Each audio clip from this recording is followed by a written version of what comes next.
Hi, I'm Tim. Welcome to our channel and thanks for logging on. If you enjoy these videos, do me a favor and subscribe to our YouTube channel right here at Watchbox Reviews. I would really appreciate it, and I promise to update daily. If you love this watch, you could see it and you could purchase it on our website, thewatchbox.com. And today we are discussing the latest edition of the Omega Speedmaster Racing Gray. This one now a master chronometer with the METAS Chronometer certification with a lush metallic racing dial, rhodium plated with white gold hands and indices. It is an extraordinarily attractive stainless steel 44.25 millimeter column wheel vertical clutch automatic coaxial escapement chronograph.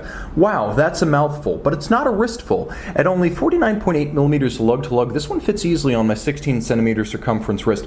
Under 50 millimeters lug to lug, especially with stubby lugs like these, you find a watch capable of fitting a wrist as small as 14 centimeters circumference in my estimation. It is a thick watch, no getting around that, as the coax with a modular chronograph complication measures a substantial 15.2 millimeters, but it's not quite as thick as you might expect if you're familiar with the planet oceans. This is a watch that you can fit underneath a jacket cuff. The spacing between the lugs is a nice broad 21 millimeters, so the timepiece has a proportional width to its case size, and the strap is nicely matched to the width of the lugs. As you can see, it is a substantial strap with a little bit of bolstering to add volume, a contrasting stitch.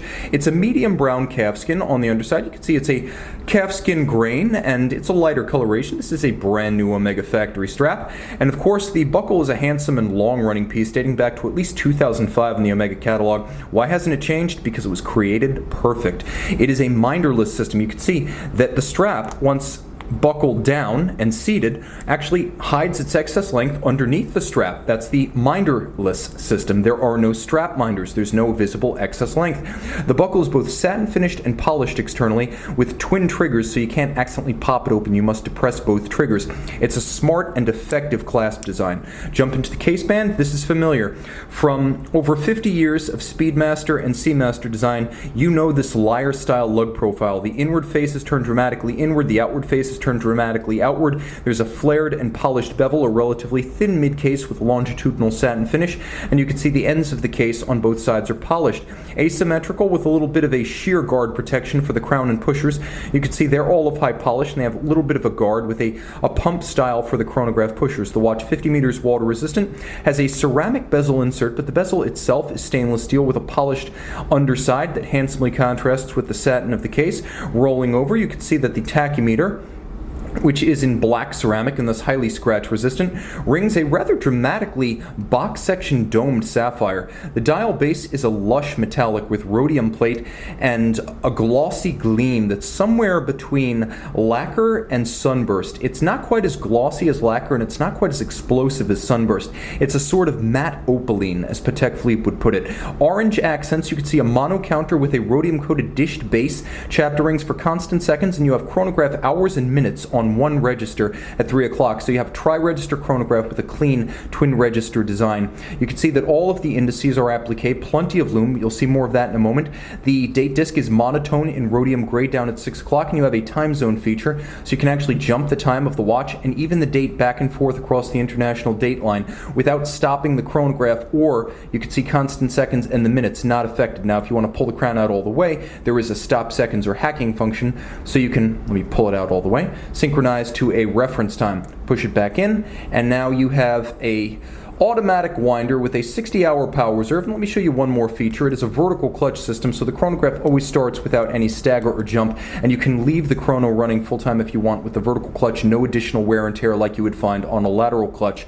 Turn it over. Omega exclusive coaxial chronometer caliber 9900, 54 joules, automatic winding, bidirectional, twin mainspring barrels, 60-hour power reserve, and the twin mainspring barrels even out the torque release, so it doesn't run super fast when it's fully wound, nor does it slow excessively after 24 or 48 hours like a conventional single barrel watch. Arabesque Cote de Genève across the bridges and rotor, as well as blackened rather than blued screws, a full balance bridge with a free sprung index for shock resistance, and then there is a silicon SI14 hairspring for amagnetic resilience. It is a effective amagnetic watch with a resistance in excess of 15,000 Gauss. It beats away at 25,200 vibrations per hour, which is a sort of quirky coaxial specific beat rate. And you'll note that not just a vertical clutch system, it is also a column wheel chronograph with crisp actuation. You feel and hear the snap of the premium column wheel architecture, and you can see it through its skeletonized bridge. Now there is a coaxial escapement, you can just barely see it under my finger. Multi-level coaxial, the tri-level system. This is the latest and greatest iteration of the George Daniels coaxial, invented in 1974 by George Daniels, independent watchmaking maestro, industrialized by Omega 20 years ago this year, and now perfect in the fact that it is a rugged system that is shock resistant, a precise system that is accurate, and a durable and long-legged system that requires minimal maintenance, which is one of the reasons Omega now offers 5-year warranties. So a very solid system. And of course, the watch is a METAS Master Chronometer, 6-position testing, not 5, full watch testing, not a bare movement, and magnetic resistance, water resistance, winding efficiency, and power reserve tests in a test created by Omega with the Swiss Federal Institute of Metrology. It is COSC and beyond. You can see it on this lovely racing dial style Speedmaster on the watch box.